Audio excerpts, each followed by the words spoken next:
Chapter 5. Battle Lines Drawn. Within weeks of our move to Georgian Drive, an event occurred which would shock the world. During the 70s, there were two particular images I'd consistently see in newspapers and on television. The first featured a thin man with round wire-rimmed glasses, while the other featured an altogether captivating blonde-haired lady. While too young at first to know who they were, their images impressed upon me a sense of how very important they must have been to a lot of people. Tragically, I'd see the man again on the front page of Dad's copy of the Daily Mirror when it landed on our doormat on 10th December 1980. As for the lady, I'd find myself similarly saddened 3.5 years later to learn of her death from cancer. Such was the enduring popularity of British legends Diana Dors and John Lennon. It seemed rather ironic considering the difference in purity between the London and Kentish air that within weeks of our move to Maidstone, I'd be diagnosed with asthma. Almost overnight, I began having regular attacks which left me severely short of breath. Furthermore, the greater the attack, the more hysterical I became, which in turn worsened the attack. My request to Mum to call a doctor would almost always be met with the response that a doctor wouldn't make a home visit for a simple asthma attack. Instead, Mum would resort to sitting me on the floor, following which we'd link hands, and after placing her feet on my chest, she'd begin vigorously rubbing up and down. Alas, Mum's home remedy was no match for a steroid inhaler, upon which I'd remain dependent until well into my 20s. Although my difficulties with concentration and focus in class persisted, I wasted no time in making friends. Chief among them was a similarly short-legged fellow with boyish good looks by the name of Dale. With our class and every other throughout the school separated into designated houses for sports and competitions, being in the same house as Dale, I naturally gravitated towards him. In addition, I found myself before long drawn to an otherwise nondescript, blonde-haired, blue-eyed girl by the name of Elizabeth. As well as being a fellow recorder player, Elizabeth had her own horse. Peculiarly, I have no idea why Elizabeth in particular became the focus of my attention among all the girls in my class. With me being completely uninterested in football, the girls were the only ones at playtime with whom I could play. Yet, Elizabeth's tendency to wet herself in PE then put her hand up to be excused before rushing off in a humiliated state and leaving a pool of urine behind further endeared her to me. Why she didn't put her hand up before she wet herself, I'll never know. However, when Elizabeth started going out with Dale, I began to feel proper pangs of jealousy. Our house at Georgian Drive was the first of two houses in which my mother insisted on having a split-level cooker installed. Ironically, the kitchen would be the room in which she'd spend the least amount of time. While she knew she could not avoid having to cook my father's dinner each lunchtime, my mother would not prepare anything for Dee, Sass and me for tea beyond a sandwich, a packet of crisps and a Cadbury's mini roll. However, come the weekend, we'd sit together as a family for lunch. On these days, we ate solely the kind of meals that Dad would eat, such as liver and bacon, beef stew and dumplings, or sausage casserole. Never one to rush his food and inclined to read his newspaper while he ate, Dad would always be the last one to leave the table. Christmas 1980 marked the only time Mum's parents, whom we referred to as Nanny and Grandad, came to us for Christmas dinner. Although we'd visit Nanny and Grandad a number of times throughout the year, it was rare for them to visit us. Whichever way around it was, Nanny always greeted her daughter by remarking on her weight. Moreover, whether it was her intention to antagonize my mother further, Nanny would spend an inordinate amount of time praising Mum's younger sister, Kathleen, stating repeatedly how she had a heart of gold. Despite the festivities, Nanny then made a point of cleaning the kitchen from top to bottom, implying that if she didn't do it, then it wouldn't get done. Bearing in mind her daughter's lack of house pride, of course, Nanny was right. However, when considered in the context of her comments about Mum's weight and the high praise reserved for Kathleen, Mum saw Nanny's comments, perhaps justifiably, as thinly veiled put-downs. The lack of genuine affection for my mother by her own appeared obvious, despite Mum's attempts to try to please her. Dad, on his part, would always refer to Nanny as Mum, despite being only 10 years her junior. Unlike his wife, Grandad appeared gentle and kind, and not at all the strict disciplinarian that my mother described. Regarding Grandad, Mum described a man who would take his belt to his children without a moment's hesitation. Furthermore, she recalled how her father would hit her in the face and make her mouth bleed, while her mother stood by and laughed.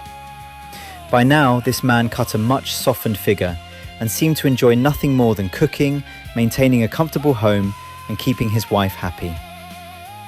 On the other hand, with Auntie Joyce, Nanny's sister, living upstairs in their shared house, it's true to say that a browbeaten Grandad often found himself ganged up on. In less than 4 years, I myself would witness the fury of both women when they'd reveal their true feelings about my mother. Yet, Grandad's warmth endeared me to him, despite the awkwardness of our goodbyes. To Mum, Dee and Sass, he'd invite them with outstretched arms to give him a banger, a kiss. To me, he'd merely pat me on the head and declare that boys don't kiss. If it's generally true that families share a similar sense of humour, it's fair to say that ours was straight out of the bawdy, carry-on mould. Music and comedy appeared to have the effect on my mother of lightening her mood and lifting her spirits. In addition, by this time, I'd begun to develop the kind of quick-witted repartee she found appealing and which made her laugh. Consequently, our shared sense of humour and similar taste in music and film brought me firmly into her favour. The favouritism, such as it was, that my mother began to show me at this time, she justified on the basis that she was merely compensating for what she felt I wasn't getting from my father. Even at age 7, I possessed the kind of characteristics which appealed to my mother and which she had not found in her husband, specifically the capacity to make her laugh. Predictably, with my mother's focus firmly on me instead of my father, I began to find myself the target of his ire. This usually manifested itself by him hitting me around the head repeatedly for often trivial reasons. Indeed, the cat and dog quarrelling which took place between Dee and I provided him with the perfect excuse to intervene at the earliest opportunity and begin belting me repeatedly around the head. As if the blows themselves were not enough, the signet ring Dad wore on his little finger would often catch me, resulting in a cut to my head. Tellingly, my father only hit me around the head and never Dee or Sass. Somewhat hypocritically, my mother, who was still very much in the habit of launching scissors and similar projectiles at us, warned my father against consistently hitting me around the head. However, it's entirely plausible that he continued to do so in order to get back at her for making me the focus of her attention rather than him. Upping the ante, my mother would begin to belittle him openly by calling him a weed and remarked on how he wasn't happy unless he was mithering about something. To his complaints about his sleepless nights or upset stomachs, she dismissed them as being all in the mind and expressed thinly veiled regret that he'd likely outlive us all. Moreover, there were consequences for poor Dee, who would also be brought into the fray. It's fair to say that Dee regarded me as every inch the annoying little brother. It's also true to say that I sensed an indifference from Dee towards me, and my merciless teasing of her was often a childish attempt on my part to gain her attention. However, Mum began to act towards Dee in the same way that Dad had towards me each time that with little provocation she'd hit Dee. Adding insult to injury, Mum would often criticise Dee for what remained of her South London accent, cruelly mocking her for sounding like a fishwife and a coalman's daughter. These divisions would only deepen on all sides with each passing year until they'd reach the seemingly inevitable breaking point towards the end of the decade. In the meantime, Mum doubled down and ensured each Christmas that my presents were laid out on the lounge settee, while Dee's and Sass's were crammed into the 2 matching armchairs. On his part, Dad also doubled down in his behaviour towards me. In an attempt to belittle and intimidate me, Dad would often come into the bathroom after I'd gone to the toilet or blown my nose to check how much toilet paper I'd used. On those occasions where he considered the amount I'd used gratuitous, he'd resort to calling me a waster. Next, if I ate more than 1 sandwich biscuit and 1 plain one, he'd brand me a gannet. Moreover, on the odd occasion where I accidentally broke something, he'd yell and call me a clown or a toe rag. However, I was not then, and nor since, someone who would allow myself to be easily intimidated. Consequently, Dad and I would enter into running battles as to who'd have the last word, which invariably ended in him losing his patience and hitting me around the head once again.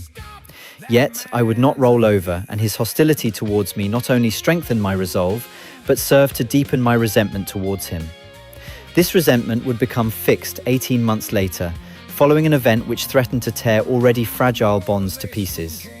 Indeed, rather than address the favoritism problem, my father's hostility towards me merely intensified it and had the predictable consequence of bringing my mother and I closer together. Keeping pace with one another, the emerging conflicts and the restlessness stirring once more within my mother set the tone for what lay ahead during the next few years. After only 18 months at Georgian Drive, my parents suddenly sold up. At my mother's insistence, we're about to move for the third time in 5 years, although this time into rented accommodation on the other side of Cox Heath. Yet the move alone would not satisfy my mother. Maybe satisfaction would come courtesy of the only proper family holiday we'd have the month following our move in April 1982. However, my mother was beginning to display a tendency when the going was good to sabotage things for herself and those around her.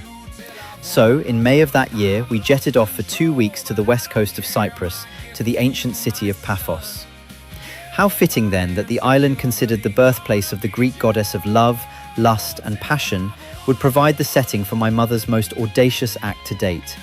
An act which would see her permanently outcast from both sides of our family and brought her own to the very brink of destruction.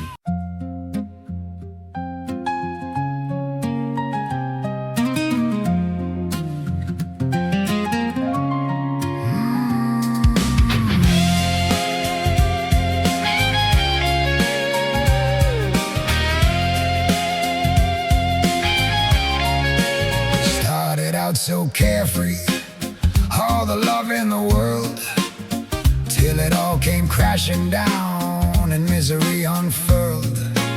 Mom had lost her sweetest love, too sick to say goodbye, me too young to understand why Daddy had to die. Mom, she found another love to save her from her grief, stealing her away from me. Stop! That man's a thief.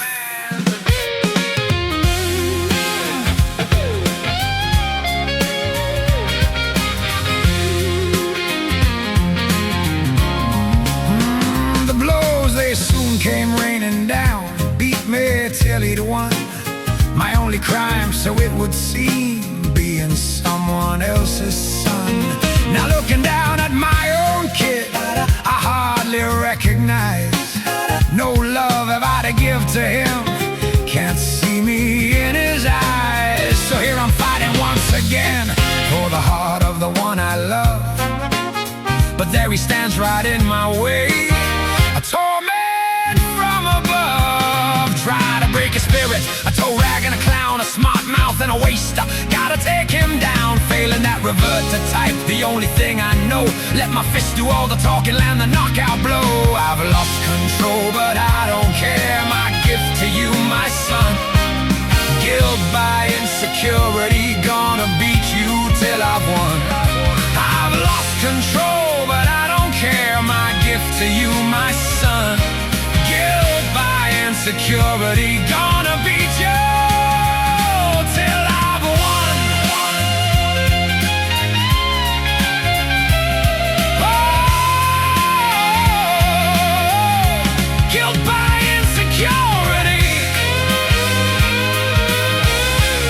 gonna beat you till I've won.